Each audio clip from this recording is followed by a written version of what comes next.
السلام عليكم، اهلا بكم حبايبي. ان شاء الله النهارده هنعمل مع بعض الكنافه بالكريمه من الالف الى الياء.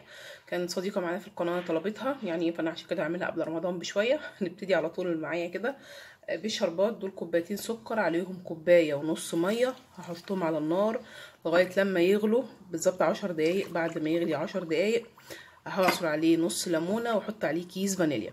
شربات الكنافه بيكون تقيل، لكن مش تقيل قوي زي شربات بلح الشام والزلابيه، بيكون اخف شويه لكن مش خفيف زي بتاع البسبوسه.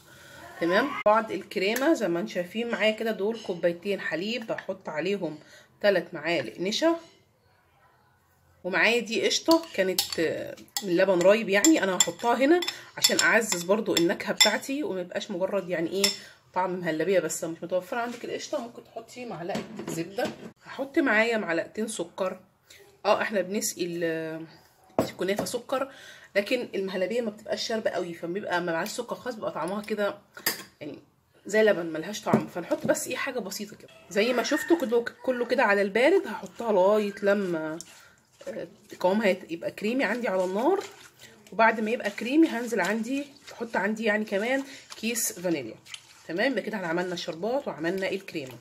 معايا الكنافه زي ما انتم شايفين كده، انا معايا نص كيلو كنافه. بصي الكنافه عشان تقطعيها فيها طرق كتير قوي. في ناس بتحطها في الفريزر تجمد، وبعد ما تحطها في الفريزر تروح مطلعاها فمفرطها بايدك كده تبقى مقطعه. وفي ناس تانية بتضربها في الكبه تكه كده خفيفه.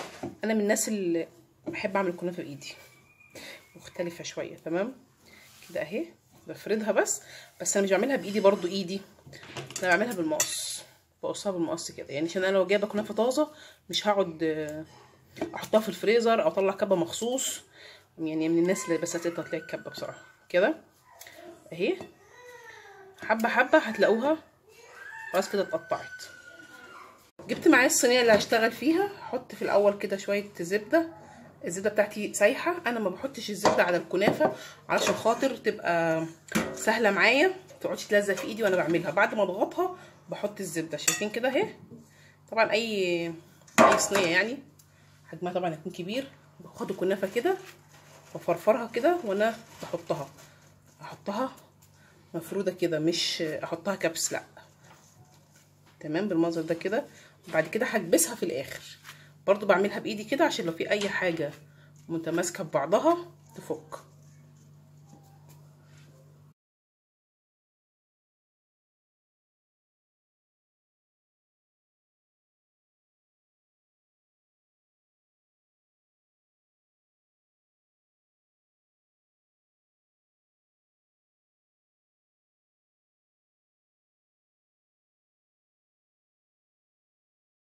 زي ما شفتوا كده ضغطتها كويس بايدي. هبدا انزل بقى عندي بالزبده كده. طبعا لما تخش الفرن هتسيح. انا شغلت الفرن من دلوقتي علشان خاطر يكون عندي سخن، يخش عندي على طول في الفرن ساخن يعني. المنظر ده كده. مش شرط ان انا افردها عشان ما بوظش الكبسه بتاعت الكنافه. تمام. هي هتسيح فيها. هجيب عندي بقى القشطه بتاعتي اهي بعد ما اتمسكت، بس هي بقى لها شويه. هضربها جامد كده احط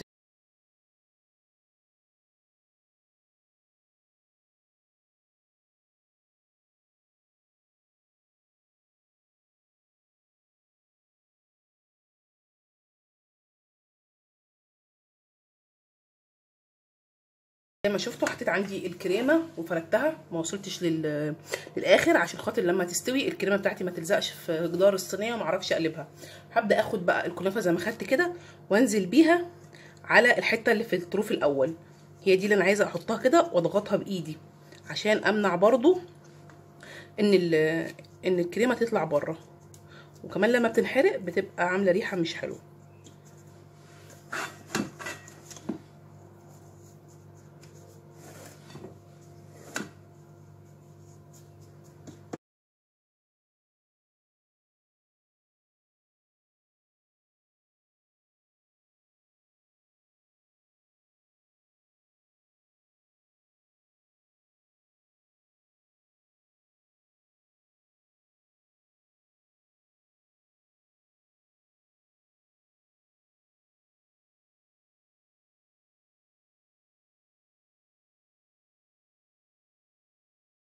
زي ما شفتوا ضغطتها ازاي، ضغطت من هنا كده بطرف ايدي جامد عشان الحته دي فاضيه، ومن هنا بقيت اضغط بايدي خفيف خفيف بحيث ان انا اساوي السطح، ابقى اخليها كلها نفس السماكه، بس ما اضغطش جامد عشان خاطر الكريمه بتاعتي ما تطلعش الناحيه الثانيه. الزبده بتاعتي بقى هحطها، انا نسيت اقول لكم ان الزبده ديت ربع كيلو او كوبايه وشويه يعني. شايفين كده انا بحطها، مش شرط خالص ان هي تكون سايحه. لو حابه تستخدمي سمنه استخدمي سمنه، بس يا ريت تكون سمنه بريحه الزبده البلدي، بتديها ريحه حلوه قوي، بتفرق يعني. خلاص هحطها عندي بقى في الفرن، على الفرن من تحت. من تحت منين؟ من فوق من اول رفعه على طول في الشبكه، مش هحطها من فوق ولا من النص عشان تحمر من قلبها، لكن لما احطها في النص هتحمر من فوق ومن تحت، وهتقعد وقت طويل فهتبقى ناشفه. زي ما انتم شايفين معايا بعد ما لونها من الجناب كده بقى بامبا وتحسوا ان هي فصلت، بصوا بتتحرك في قلب الصينيه، يبقى من تحت كده خدت اللون الحلو. هقلبها بقى في طبق. شايفين اللون من تحت ما شاء الله عليه عامل ازاي. هحطها بقى تاني في الصينيه وارجعها تاني في الفرن عشان ما تبقاش مستويه من يمه ويمه لا، لان لو استخدمناها على كده هتبقى اليمه التانيه الطبقه الفوقانيه اللي فوق الكريمه لسه ما استوتش، لكن هي دي استوت. زي ما انتم شايفين معايا الكنافه بتاعتي بعد ما طلعت اللون بتاعها طبعا خد سنه شويه بعد ما خدت الطبقه التانيه، جميله جدا شكلها خطير. هجيب بقى عندي الشربات واسقيها وهي لسه سخنه كده، طبعا الشربات عاملينه من البدايه هو برد. معلومه بس عشان انا عاملاها في صينيه ميري بتتفتح، فانا هشيلها يعني مش هخلي الصينيه فيها، هفكها كده بس هي سخنه اهي.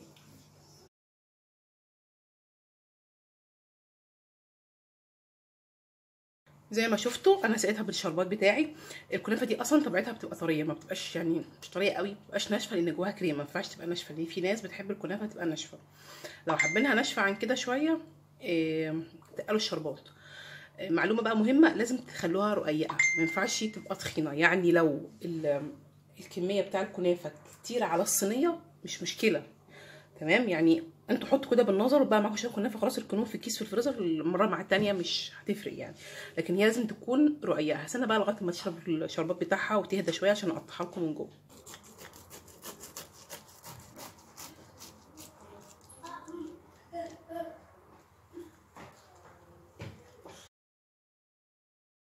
زي ما انتم شايفين معايا الكنافه بتاعتي انا طلعتها وهي سخنه، لان في ناس كتير بتحب تاكلها وهي سخنه. بتلاقوا حتى في المحلات حاطينها على صينيه كبيره كده وتحتيها زي شعله بسيطه كده عشان تتنيها سخنه، بيعملوها ساعتها مباشر على الهوا يعني والناس واقفه. جميله جدا ان شاء الله لما تجربوها مش هتشتروها تاني من بره نهائي يعني. اتمنى الوصفه تكون عجبتكم وتكون سهله ليكم وتنفذوها. اشوفكم على خير، السلام عليكم ورحمه الله وبركاته.